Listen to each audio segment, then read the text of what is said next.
नमस्कार, welcome back to the channel. स्वागत है आपका एक नए ब्लॉग में और स्वागत है आपका एक संडे मॉर्निंग में, जो कि आज एक बहुत लेट मॉर्निंग है। 4:30 की जगह आज मैं 9 बजे उठा हूं और अब तकरीबन 9:30 बज रहे हैं और मैं फटाफट जिम भाग रहा हूँ। कल रात को कहीं बाहर गए थे, फैमिली में डिनर था काफी दूर घर से, तो आते आते आई थिंक 12:30-1 बज गए थे एंड समहाउ आई ओवरस्लेप्ट। और उसका नतीजा ये हुआ है कि आज का सारा शेड्यूल बिगड़ गया है और पूरे दिन बिगड़ा रहेगा।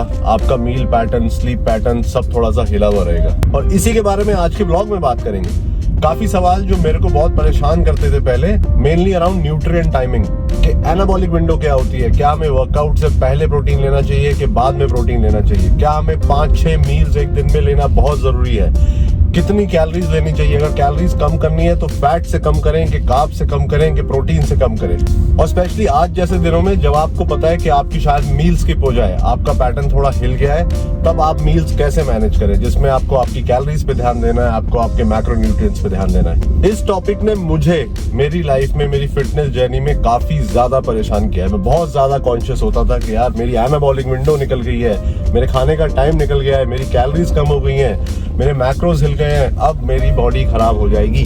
तो क्या है इस बात का सच, जानेंगे आज के व्लॉग में। पर अभी जिम पहुंचने वाले हैं, आज संडे है तो आज लगाना एक पुश वर्कआउट, मेरा फेवरेट वर्कआउट है। ऑनेस्टली मैं संडे मॉर्निंग की वेट करता हूं क्योंकि जिम बिल्कुल खाली मिलता है, मुझे वर्कआउट करने में बहुत मजा आता है, घर आने की कोई जल्दी नहीं होती है। लेकिन आज ऐसा नहीं हो पाएगा। आई थिंक आज जिम में भीड़ होगी। संडे को लोग देर से उठते हैं, देर से जिम आते हैं, लेकिन आते जरूर है। So I admire their commitment, but उस वजह से जिम थोड़ा सा क्राउडेड रहने लगा है संडेज को भी।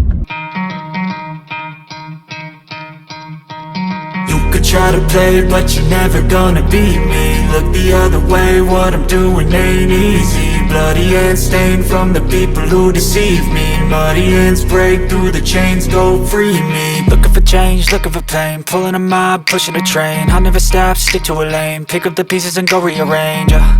I'll be the best above all the rest, put me to the test and expect nothing less. Your check is I'm chess, what's happening next? Yeah. He got the venom, a tangible weapon, no coming in second. This life is a lesson. He got a new engine from pain, it's a blessing. New focus, no guessing, just bold and obsession. All in his possession, you got their attention. I'll leave an impression and take your redemption. Just kill no discretion. Your mind is a weapon. 11-11, it's time for progression. You could try to play, but you're never gonna beat me. Look the other way, what I'm doing ain't easy. Bloody hands stained from the people who deceive me. Muddy hands break through the chains, go free me. People like sheep, move feet, hurt it easy. You don't wanna be fast asleep when they scheming. Better stand tall, ready for a fight, believe me. When they try the chains, you can say no, free me. So he's been looking for somebody who could save him, instead of searching inside for what they gave him. A strong will, strong mind causes mayhem. We could change the world, change times, rearrange them. Workout done. Honestly मेरी expectation से काफी अच्छा workout था। मैं बहुत sceptical था क्योंकि इस टाइम में जनरली जिम आता नहीं हूँ, तो मुझे लगा पता नहीं प्रॉपर इंटेंसिटी के साथ वर्कआउट हो पाएगा कि नहीं। जनरल पब्लिक के लिए आइडियल टाइम होता है, लेकिन क्योंकि मैं मॉर्निंग में वर्कआउट करता हूँ, मेरे को फिर भी डाउट हो रहा था। बट अच्छा वर्कआउट हुआ। ये जनरली मेरे ब्रेकफास्ट का टाइम होता है, तो मुझे लगा कहीं मुझे भूख ना लग जाए एक्सरसाइज करते हुए, पर नहीं लगी। पर अब वर्कआउट के बाद तुरंत मुझे बहुत ज्यादा भूख लग रही है। और डाइट और न्यूट्रिशन की टाइमिंग का पॉइंट नंबर 1 होता है पोस्ट वर्कआउट न्यूट्रिशन। क्या एनाबॉलिक विंडो एग्जिस्ट करती है?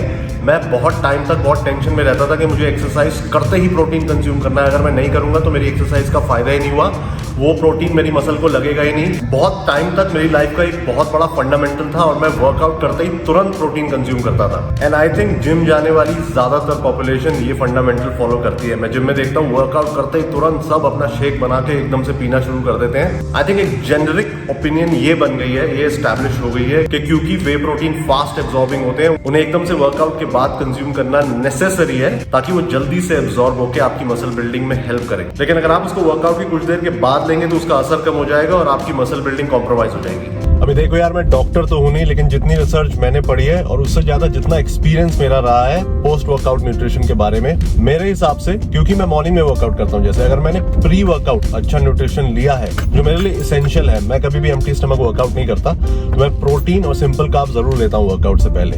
तो आप चाहे दिन में किसी भी टाइम वर्कआउट करते हैं, लेकिन अगर आप एम्प्टी स्टमक वर्कआउट नहीं कर रहे हैं, आपने कोई मील ली है वर्कआउट से पहले, चाहे वो एक मील हो सिर्फ, चाहे वो 2-3 मील हो, लेकिन अगर आपने मील ली है और आपके अंदर प्रोटीन और कार्ब है, तो आप कैटाबॉलिज्म में नहीं जाएंगे।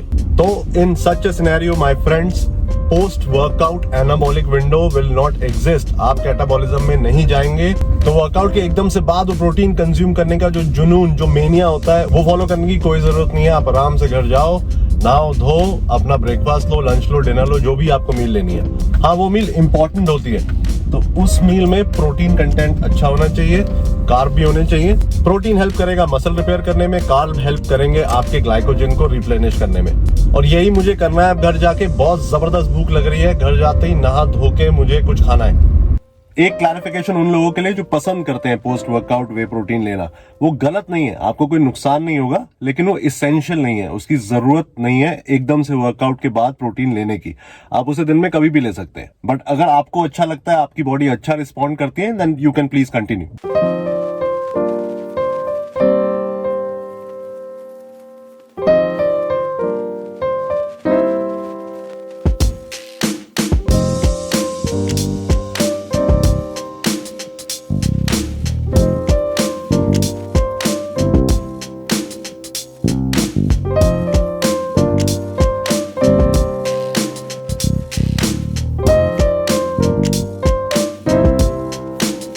सवा 12 हो रहे हैं। इस टाइम मैं जनरली लंच करता हूं, पर इस टाइम मैं ब्रेकफास्ट कर रहा हूं। Ridiculous, I know.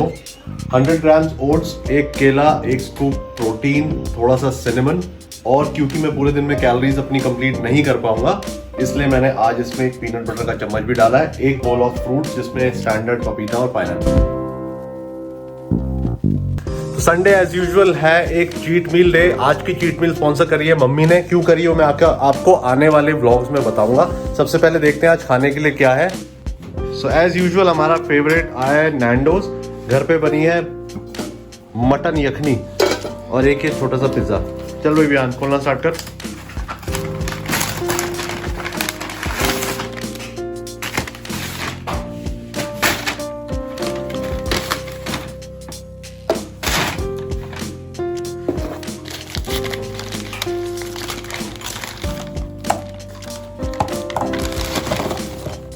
इसमें क्या है?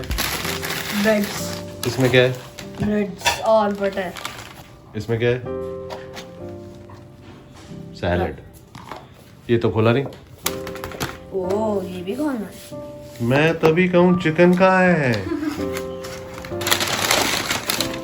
चिकन। चिकन।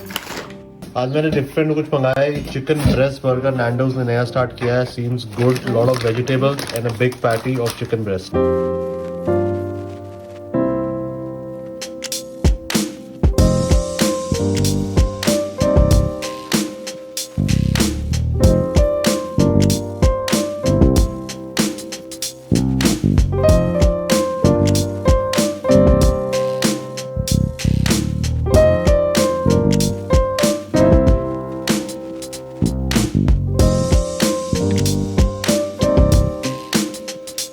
तो आई थिंक वर्कआउट और मसल बिल्डिंग का पॉइंट नंबर 2 या क्वेश्चन नंबर 2 है कि क्या आपको दिन में 5 से 6 मील्स लेनी चाहिए अगर आपका गोल है मसल बिल्ड करना।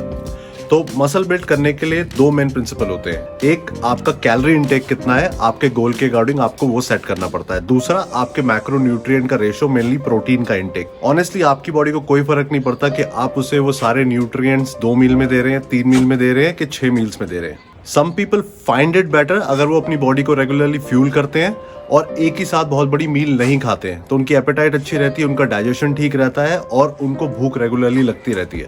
बट मसल बिल्डिंग प्रोसेस में मील्स की फ्रिक्वेंसी मैटर नहीं करती, ओवरऑल कैलोरी इनटेक और मैक्रोन्यूट्रिएंट का रेशो मैटर करता है। आई थिंक काफी साइंटिफिक स्टडीज भी ये प्रूव कर चुकी है। तो अगर आपका शेड्यूल, अगर आपकी लाइफ आपको अलाउ नहीं करती 5-6 बार बैठ के खाना खाना, तो वो करने की कोई जरूरत नहीं है। आप अगर ब्रेकफास्ट, लंच, डिनर से भी सारी कैलोरीज और प्रोटीन ले सकते हैं, दैट इज कंप्लीटली फाइन। आपके गोल्स आप अचीव कर पाओगे, आपके रिजल्ट में आपको कोई डिफरेंस नहीं दिखेगा। हाँ, इसमें एक प्रॉब्लम जरूर आती है कि आपको 2-3 बड़े बड़े मील्स लेने पड़ते हैं और इंडियन डाइट में प्रोटीन की कमी वैसे ही होती है। तो एक मील में आपको ज्यादा क्वांटिटी प्रोटीन कंज्यूम करना चैलेंज हो सकता है। फॉर एग्जांपल, अगर आप 150 ग्राम प्रोटीन टारगेट कर रहे हैं तो हर मील में 50 ग्राम प्रोटीन और रिक्वायर्ड कैलोरीज कंज्यूम करना can be a challenge, but definitely guaranteed आपके रिजल्ट्स पे इसका कोई फर्क नहीं पड़ेगा। आप आराम से आपके लाइफस्टाइल और आपको जितना टाइम मिल पाता है उसके हिसाब से आप जितनी मील्स में ये कैलोरीज और प्रोटीन कंज्यूम कर सकते हैं, आप वो कीजिए।